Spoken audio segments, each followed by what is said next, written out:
It's a recession warning as liquidity dries up. I'm your host, Steven Van Metre, and thanks for joining me today. And with stocks seemingly heading lower every day, investment banks are starting to warn that a recession is looming.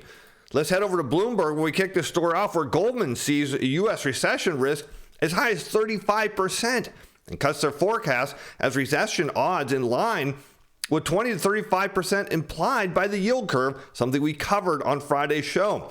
But what we didn't talk about was high oil and agriculture prices and how they're a drag on disposable income. Economists have cut their prediction for expansion this year to 1.75% from 2% on a fourth quarter to fourth quarter basis, they wrote in a note published late Thursday. Such an outlook left them saying the chances of recession in the coming year broadly in line with the 20 to 35% odds currently implied by the models based on the slope of the yield curve, which again, you can check out on Friday's show. But are these estimates even close to accurate? Well, let's head over to the Atlanta Fed and see what they have to say. Because Atlanta's Fed's estimate for the first quarter is down to 0.5%. And it's been as a negative here recently, so this is a positive development, but not much. Now keep in mind, when you have 2 quarters of negative numbers, well, that means of GDP print, that means we're in a recession. So we still can have a negative first quarter because we're not there yet. And well, if you tack on a negative second quarter, well, we're there by the summer. And notably, the Fed's about to hike rates. So let's continue on with the story, because the downgrade comes as the U.S. consumer price gains accelerate in February to a fresh 40-year high on rising gasoline, food, and housing costs, with inflation poised to rise even further following Russia's invasion of Ukraine. And here you can see, let's put this to the test. Let's overlay crude oil. We have West Texas Intermediate and the global price of wheat. Wheat, of course, used in a lot of food. And what do we see historically when we see red, which is wheat, rising in crude oil? Well, did we get a recession here in the in the mid 1990s? Not really, but we did see them rising together, triggering or contributing to the dot-com bubble. But look at this, a great financial crisis. You see crude oil rising, which we all know, but look at wheat prices, and together they really squeeze consumers. How about we look at what happened going into 2015? You had high crude oil prices, high wheat prices, consumers being squeezed. Boom, both come down. Again, a lot of people forget in 2018, we had a similar dynamic where they were both rising and the global economy was headed into recession, if not for the pandemic. And there you see them together. And now, once again, rising ahead. And what does that mean for consumers? Well, when you look at this real disposable personal income chart, which is just essentially inflation adjusted personal income, without any surprise, you see consumers have a minus 10% year over year of change in their real disposable personal income. They have a lot less money, and you can see, looking back at prior recessions, it doesn't have to go negative. In fact, it's never been this negative, but you can see recessions mark every time this, except one or two, where this hits negative, but we are there and never this deep. So it's just telling us what we already know, that these higher gas prices, higher food prices, despite what some of the experts are saying, that people can't afford them, they have all this excess money, they don't have a lot of excess money. And what excess money they do have, well, it's about to go away pretty quick. But you'll be surprised, because there's one person that says a recession's not going to happen. Well, that's former Fed Chair Janet Yellen says she sees uncomfortably high 2022 inflation, but no recession. Janet, what are you thinking? And well, let's take a look, because the Treasury Chief avoids making a new forecast for inflation, which is probably smart, and repeats confidence in the Fed's ability to tame inflation. While Americans are facing the consequences of tough sanctions against Russia, Yellen said the price won't be so high as an economic downturn. So she already admits that here we can see, and I want you to see she's trying to instill confidence that, hey, we're not going to have a recession, but I want you to understand and see what she's saying is, look, there's a price to pay for high inflation, and that can be a recession. That's what she's trying to tell you, but she's saying it's not going to happen. Of course, she also said we'll never see a financial crisis in her lifetime. Well, hang tight. We might see that pretty soon. We've got a good, strong economy with an excellent outlook for the labor market and real activity going forward. Inflation is a problem, and it's one we need to address, but I don't expect a recession in the United States, she said. Now, keep in mind, as we head into the Fed meeting this week, they're going to focus on the labor market. That is going to be a key subject about all the job openings and how wages are rising, and that is also giving them the green light to tighten on this inflation story. And that's one of the reasons they don't see a recession, because they see wages continuing to rise. Well, I know we've talked about how that's probably not going to continue.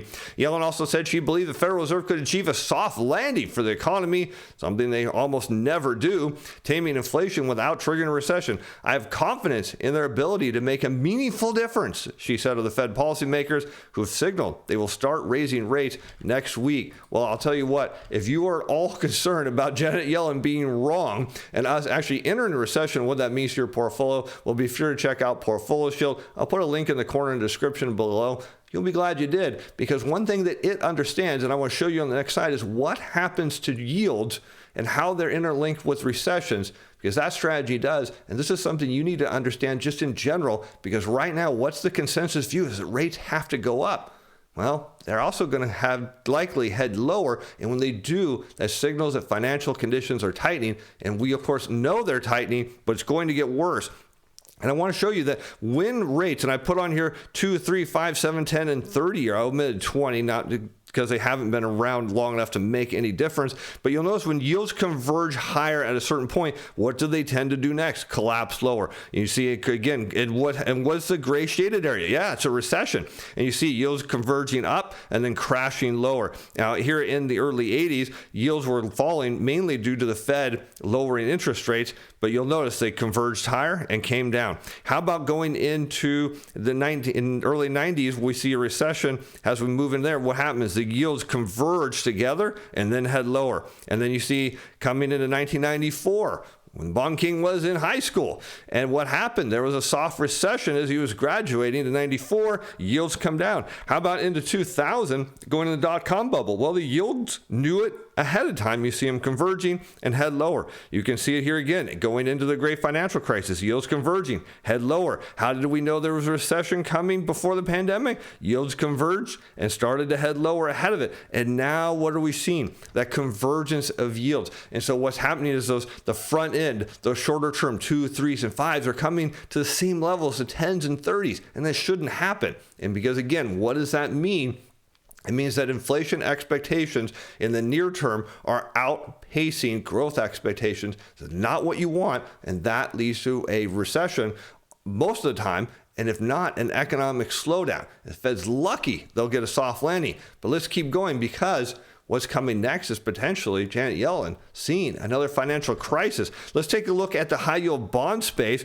And this is key. We've talked about this last week, and now prices continuing to go down. And I've marked some points here where it's currently trading, because when you see high yield bond prices fall below a certain level, you'll notice they get caught up right about where they are now in reverse. And that tells you the pressure's off the financial system. But if they continue to break down, what happened in March of 2020? Well, we had a liquidity crisis, a collateral shortage. What did we have going back in 2007, 2008? We had a great financial crisis. And so the high yield bond market is already telling you that a recession is becoming baked in the cake. It's happening here. But let's keep going and see where this tells us, because it has a big implication for inflation. And now we've got crude oil now here overlaid with HYG, high yield bonds, in the background. And we've looked at this before. What happens? High yield bond prices go down, crude oil goes down. Now, crude oil can rise as bond prices go down, but they will soon switch and crude oil comes down. You see them rallying together, because if you're wondering,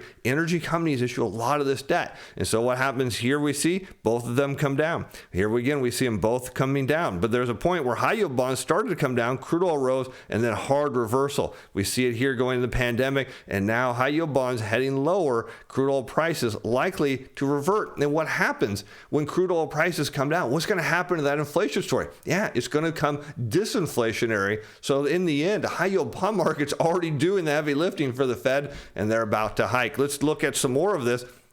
because I want to show you what happens to the flight to safety. Some of you are like, why isn't there a flight to safety here? Why are treasury yields rising? Well, normally, and we have HYG here in the background in purple, and we've got TLT, a long U.S. Treasury ETF. And what happens is usually when high yield bonds go down, you see treasury prices rise. So you see one is risk off, and the other one is just mirroring that move. And so here you see high yield bond prices go up, treasuries go down. Here, high yield bond prices go down, TLT bond or treasury bond prices rise. And there are times they are kind of linked together. Here you see them moving down together, and that does happen from time to time. And here we can see them kind of falling down together before, of course, we see bond prices rallying big league into the pandemic. And of course, high yield bond prices collapse. Well, here they're headed down together, but what it tells us is at some point there's a trigger point here where there's a flight to safety, and of course you can see these bond prices go straight vertical when that happens. I know a lot of people don't think it can happen, but now let's take a look at the dollar, because when we look at this and we want to understand how close we are to a recession, how close we are to another liquidity event, or even worse, financial crisis, is we need to look at the relationship between dollars and treasury bonds. And what is a dollar? Well, dollar is, of course, a dollar. What is a treasury bond? It's a deferred form of dollars. You put dollars into a bond, and so many years later, you get them back. And so if you see the dollar rising, it's telling you financial conditions are tightening now. If you see bonds in turn and start to rally, what they're telling is future financial conditions are tightening. The market doesn't think that's happening yet, but I want to show you why the market's got this wrong. And of course, you'll want to notice that you'll see most of the time we have UUP, which is a dollar ETF in purple, overlaid against TLT, the same treasury bond fund we're looking at. And you'll notice they generally move together. They're not perfect. They're not lockstep. They're not hand in hand, but they generally move together. There's a nice relationship there. And here's a point that I've circled. You'll notice they diverge. And what happened is the dollar went up, bond prices went down. And then, of course, we see the dollar coming down, because what the bond market was trying to tell everyone was, hey, this dollar rally was going to be overcooked and financial conditions were going to ease. The dollar came down, bond prices came back up a little bit. But notice here, and I've circled this, going into the pandemic, years ahead, as the economy slowed down, what happened is the dollar started going up and bond prices started going down. Sound familiar? And then what happened? Bond prices went straight up after that, playing catch up. And now we see this gap between them. Of course, the market thinks the dollar's coming down, but what's going to happen is likely the dollar's going higher. And you'll notice I've circled instances where we've either had a recession or we've had major market corrections here up top, telling us that financial conditions, if the dollar continues to rise, they're going to get tighter, and everything is giving us that indicator, which also means that bond prices are likely to scream higher and tighten financial conditions. And think, the Fed is about to tighten again, a 0.25% rate hike, potentially maybe even more this week. And we haven't even gotten into the day, and we're not even going to cover in today's show where we're going with the volatility or VIX index. We'll save that for another day, because it's looking spicy again, telling us we could be again at a cusp of a major unwind in the equity market, and certainly that would put us in recession and, of course, deal with Fed's inflation problem. I'm Steve Van Metre. Thanks for watching. Bye now. The content of this video is provided as educational information only. Is not intended to provide investment or other advice. So you're not to be construed as recognition or solicitation by selling security, financial instrument, or participate in particular trading strategy. This video was prepared by Steve Van Metre. Personal capacity. Opinions expressed in this video that are not reflective of Allison Financial Inc. or Steven Van Metre Financial.